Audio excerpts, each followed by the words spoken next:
የሮማ ካቶሊክ ቤተክርስቲያን ርዕሰ ሊቃነ ጳጳሳት ፍራንሲስ ከዚህ ዓለም ድካም አርፈዋል። ሊቀ ጳጳሱ በተለይ በሰላም ሰባኪነታቸው ይታወቃሉ። በ88 ዓመታቸው ያረፉት ሊቀ ጳጳሱ የተመረጡበት ከላቲን አሜሪካ አካባቢ መሆኑን ጨምሮ በካቶሊክ ቤተክርስቲያን ታሪክ በብዙ ነገሮች የመጀመሪያ በመሆን ይታወቃሉ። ኤርሚያስ በጋሻው መለስ ብሎ ሕይወታቸውን ያስቃኘናል።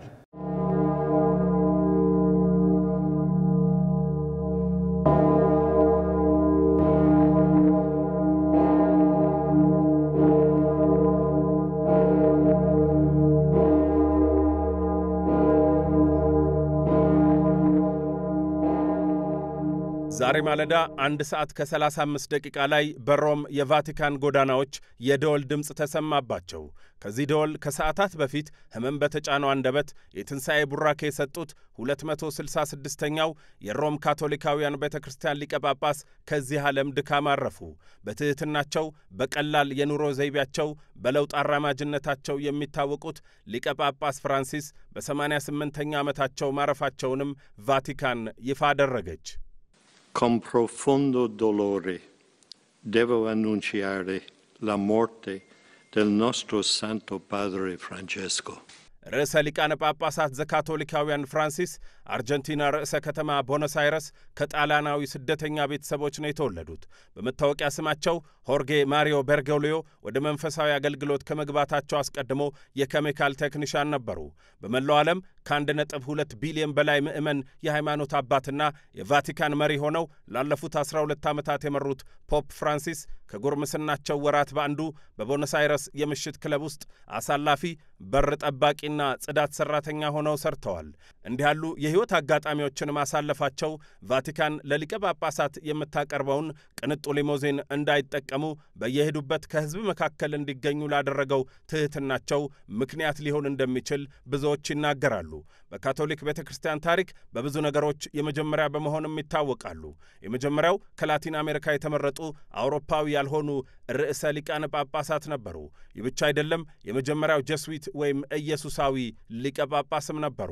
ፍልስፍና፣ ስነ ልቦና፣ ስነ መለኮትና ስነ ጽሑፍ አጥንተዋል። እናታቸው ቢቃወሟቸውም ከ30ዎቹ መጀመሪያ ዕድሜያቸው አንስቶ ግን በካቶሊክ ቤተክርስቲያን ካህንነት ነው ዕድሜያቸውን ያሳለፉት። ከእርሳቸው አስቀድሞ ርዕሰ ሊቃነ ጳጳሳት የነበሩት ቤኔዲክት 16ኛ በ600 ዓመታት የካቶሊክ ቤተክርስቲያን ታሪክ በገዛ ፈቃዳቸው ጡረታ የወጡ የመጀመሪያው ሊቀ ጳጳስ ነበሩ። በዚህ ምክንያትም ቫቲካን ላለፉት 10 ዓመታት 2 ሊቀ ጳጳሳት በአንድ ላይ አኖራለች። በሊቀ ጳጳስናቸው ዘመናት ሁሉ ስለ ዓለም ሰላም አብዝተው በመስበክ ይታወቃሉ። ስለ ሶሪያ ሰቆቃ 100,000 ምዕመናን የተገኙበት ጸሎት አካሂደዋል።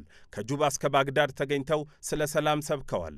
እንደ ጎርጎሮሳውያኑ የዘመን ቀመር 2014 የእስራኤሉን ፕሬዝዳንት ሺሞን ፔሬዝን ከፍልስጤም ጠቅላይ ሚኒስትር መሐሙድ አባስ ጋር ቫቲካን ላይ አገናኝተው በዚያ ቀጠና ሰላም እንዲሰፍን የጋራ ጸሎት አድርገዋል።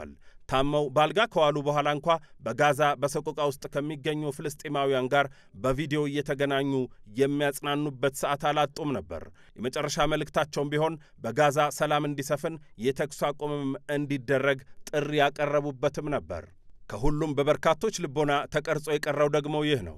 ከ6 ዓመታት በፊት በደቡብ ሱዳን ሰላም ይሰፍን ዘንድ የአገሪቱ ፕሬዝዳንት ሳልቫኪር ማያርዲትና ተቀናቃኛቸው ሪክ ማቻር እግር ላይ ወደቁ።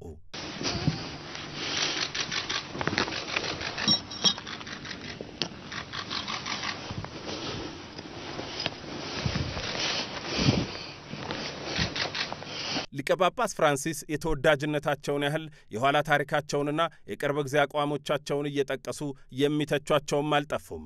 ከመጋረጃ ጀርባ ብዙዎችን ረድቻለሁ በማለት አይቀበሉትም እንጂ አገራቸው አርጀንቲና በወታደራዊ አገዛዝ ስትታመስ ካርዲናል ሆነው እያለ የበርካቶችን ሰቆቃ አይቶ እንዳላይ ያልፈዋል በሚል የሚከሷቸው አሉ።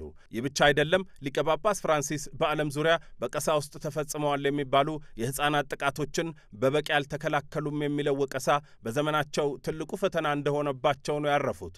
ሊቀ ጳጳስ ፍራንሲስ በጵጵስና ዘመናቸው ወደ ኢትዮጵያ መጥተው ባያውቁም ኢትዮጵያ በተለያዩ ሰው ሰራሽና ተፈጥሯዊ ፈተናዎች በተፈተነችባቸው ጊዜያት ሁሉ በጸሎታቸው በምክራቸውና በመልእክቶቻቸው አስበዋታል። የኢትዮጵያ ኦርቶዶክስ ተዋሕዶ ቤተክርስቲያን ፓትርያርክ ብፁዕ ቅዱስ አቡነ ማትያስ እንዲሁም ጠቅላይ ሚኒስትር አብይ አህመድ ደግሞ በተለያዩ ጊዜያት በቫቲካን ተገኝተው ጎብኝተዋቸዋል፣ አነጋግረዋቸዋልም። አሁን ሁሉ ነገር አብቅቷል። በአውሮፕላን ከአንደኛ ማዕረግ ይልቅ ከሰፊው ተሳፋሪ ጋር በኢኮኖሚ መደብ መሳፈር የሚመርጡት የአርጀንቲናው ሳን ሎሬንዞ እግር ኳስ ክለብ የዕድሜ ልክ ደጋፊ ከዚህ ዓለም ድካም አርፈዋል። ገና በለጋ ዕድሜያቸው ጀምሮ ሲፈትናቸው የቆየው የሳምባ ምች ደግሞ ዕድሜያቸው ሙሉ ሲከተላቸው ኖሮ ለሞታቸው ምክንያት ሆኗል። ቫቲካን ርዕሰ ሊቃነ ጳጳሳት በሞቱ ጊዜ ረፍታቸው ይፋ የሚደረግበት፣ የቀብር ስነ ስርዓታቸው የሚከናወንበት፣ የቀጣዩ ሊቀ ጳጳስ ምርጫ የሚካሄድበት፣ በመጨረሻም በዓለ ሲመት የሚከናወንበት 4 ክፍሎች ያሉት ሂደት ታከናውናለች። በቀጣይም ከነዚህ ውስጥ 3ቱ ስነ ስርዓቶች ይጠበቃሉ።